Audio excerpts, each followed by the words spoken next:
Top speed. That's it, that's the vehicle's top speed. This is the vehicle's top speed. Okay, I'll take this one. Well, there you have it. Is that a longer one? Here we go, here we go. There we are.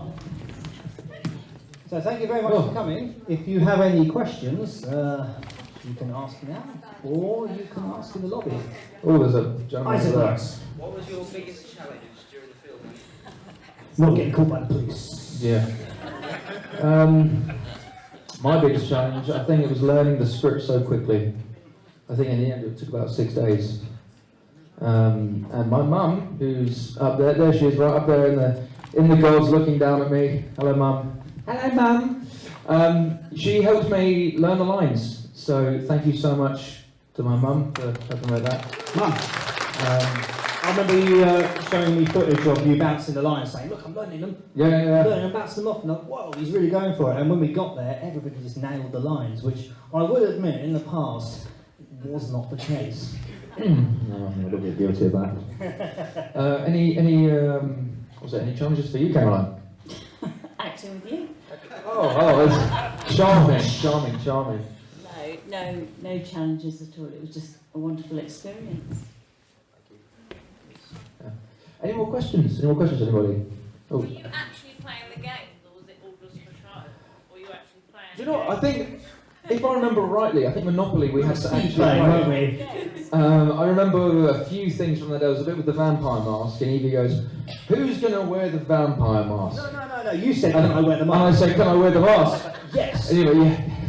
So that was what I remember from that. I remember the cat.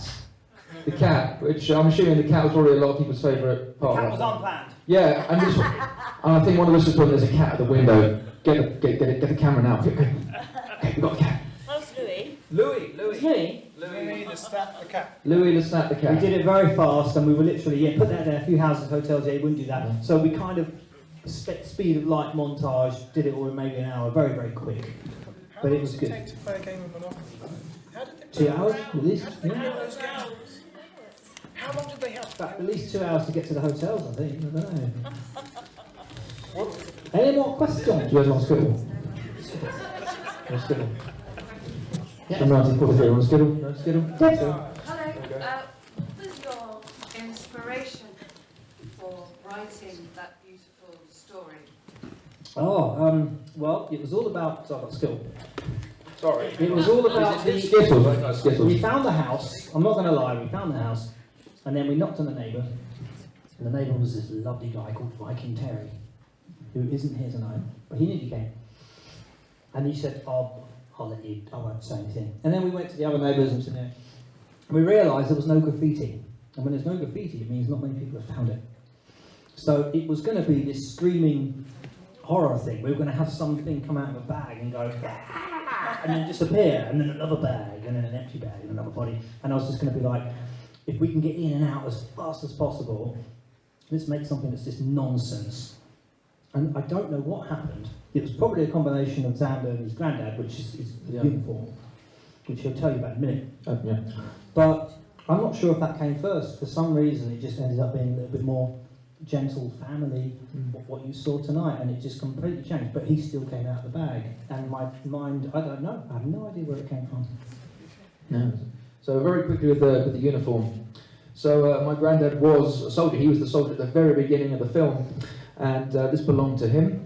Minus the boots. The boots were actually mine. We'll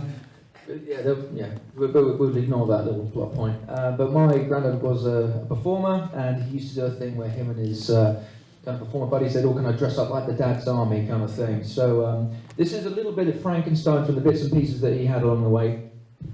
And because he used to be Corporal Jones. There's a lot of Corporal Jones in there, as you can kind of see with the hat and the stuff. But yeah, so that was Grandad's. The Skittles, I dread to think whose they were. I'm kidding, they were mine. But after he passed away, I came into possession of the uniform, and because originally the character was a Royal Engineer, and the Royal Engineer jacket. And then I said to Evie, "Look, I've got this whole uniform, and it's here. Let's do something with it." And I wasn't going to do the film because it was too dangerous. And I had some problems, and I said, "You're just going to." He put his foot through the step. It was whole. Yeah. I had to tell them, you're not allowed to step there because you'll die, and you can't step there. It was the main room with the chair. There's no shot. Yeah. Only I'm allowed to go there with the tripod, and if the camera goes, we know it's not safe. Yeah, there was a bit at the beginning of the film when Mary walks down the hall, and I kind of go against the wall. I remember the first take of that, my foot went straight through the floor, and I went, oh my god, I just took my foot through the floor. And so then next time I just like, I had to sort of hover it like that kind of thing. So, sorry? That's okay. Just like this, like that. But yeah, so there were a lot of holes in that building. I forgot what the actual question was. I'm so sorry.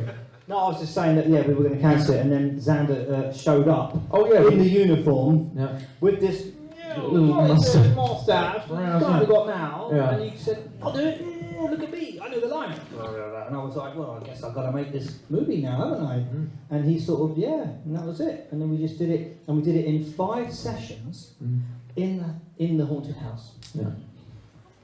I won't go into the history of the house, it's gone now. What? It's okay, you can Google it. It's quite famous. And then 1 session with the cat and the board games in my house. So 6 sessions, and these we're not talking 18-hour Hollywood days. We're talking 4 hours, relaxing, few takes, go home. And you still, oh, Yes. And music-wise, did you have any like copyright issues or anything? No, because I wrote all the music. he wrote for me. every single note. Yes. Oh, you like. I tried to get the piano tonight, but they couldn't get it. But I would have played it to you right now. But yeah, I'm a composer. I've been doing it my whole life. In fact, I started doing composing, and I only started making movies so that I could score my own movies because nobody would ever hire me to do it. But now I've kind of got like really into it. I'm happy to score my own movies. Which is kind of how we met originally. Yeah, I've so. scored one of his, the next one. Yeah. But I don't know. I quite like just doing it for myself now. So see how it all goes. Yeah. You probably noticed, when he's like bloop bloop, all the little pizzicato and all the stuff. Question over there. The question up top. Mr. Ray. Is it Mr. Ray? Hello. Excellent, particularly the music. So what's next? What's next? What is next? What you mean with this film or in my head? Another Okay. production. I have written 4 fantasy prequels to a film we did called The Bastard Sword, which is sword fighting and magic, which is going to cost £350,000, but probably a lot less because I'll do all the jobs. But we would like to do, apart from that, which is quite serious stuff, I would like to do a sequel to this film, which is set at Christmas with more people coming back. But you can't tell anybody. I didn't think of saying that part at all. I didn't That's think right, of saying that. I just want it to be at Christmas, and I want more people to come back, including Xander. But there is, so the next one is an alien film, and that gentleman up there, which none of the people down here can see, he's waving at us currently. He's in it, I'm in it. Is there anyone else in the room who's in that film? No, They weren't, they just Yeah. They were all at the early show. All at the early show. Have they just left? No, I'm joking. Oh, fair enough. Yeah, they've gone off on the spaceship. So that's the next one. Then we've got a few other on in the can ready to go. I've done a film called Wooden Horse, which is 2 hours, 52 minutes. And it's a Stockholm syndrome where somebody captures a girl and they kind of fall in love, and it's a power play, dominant, submissive thing of who's really in control. And it's a very different film to this, a bit controversial. But I've scored 80% of the music. And the moment that music's done, it will be finished. So that's hopefully next year or so. And then we've got another Don't know film. where I'm going to do that though. Another film in the pipeline called Ditched. It's gone through many different titles. Lovey's squealing away. Another film called Ditched, and it's a bit more of an in-betweenersy kind of film, and it's very ridiculous. I'm in that one, which means no one in this room is going to watch it. It's a street film. It's basically yeah. you can point to all the pubs and go, I've been there. So it's a properly scripted. I play a guy in a Hawaiian shirt called Richie Presley, and sorry, Richie Aaron Presley, if you want to be completely precise with it. But anyway, any more questions? Sorry, I'm just rambling. Any more questions? No, one over there, sir. Like microphone-wise. Microphone-wise? Like a wireless microphone attached because obviously he has a massive room. So. Oh well. No, just an Audio Technica, £125 standard shotgun mic on a boom arm. This gentleman over Done here. by my brother, who's hanging around. He's over here? Yeah, I can see. Yeah. Just doing the best you can, and then the audio polished an awful lot. My brother and I. Yeah, we're audio engineers for many years before we started doing films and musicians, so the audio comes first. It always has, so we've always been confident with Unless audio. the mic's in the way of the camera, then it's not. Yeah. Yeah, So up for narration. So with the sword, we had to do all the audio completely dubbed, which was, but yeah, God, I'm giving him flashbacks now. This gentleman was in the studio for like, what, 2 years? I dubbed 3 lead characters. 3 lead characters 3-hour film. for a 3-hour film. It took a year, yeah. And he's just there like, oh no, you didn't say it right, do it again. So, And I had to write my own custom software to put the 7,000 sound effects in, which was literally just people going, yeah. who's over there? And like there are sound effects that Leather jackets, just leather jackets. There's one where there's my hand clenching up, Tyus' hand clenching up in one of them. And it's actually, you know those wicker baskets you get that you see at Christmas? It's the basket. And it's this basket going, So you're creaking the basket. yeah, so you just hear my hand go, it's like, yeah, it's ridiculous. Okay, so wrong film, but Anyway, any more questions whilst we're all here? One more from Mr. Alex Newton. What was the budget of the film? The budget of this film, As I say, it was £43. which £43. £40 for the Monopoly game, £3 for the delivery of it.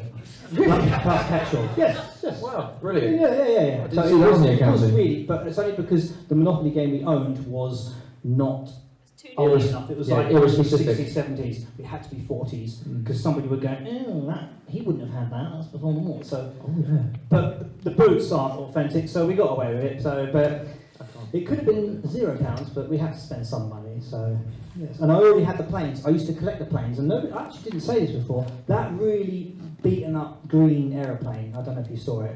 I found that in my garden, just randomly there when I moved there when I was like 5 in 1987. Just at the back, just dusted it off. I think it's a German plane, and I kept it, and then I started collecting them, so I got to use it in the movie.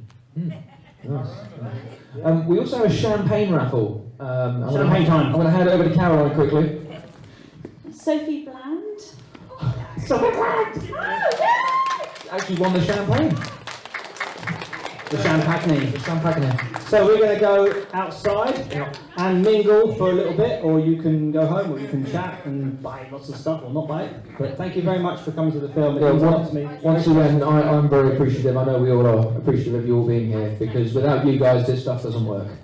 And thank you to the staff Thank as you to the well. staff as well for the having sound us. guy.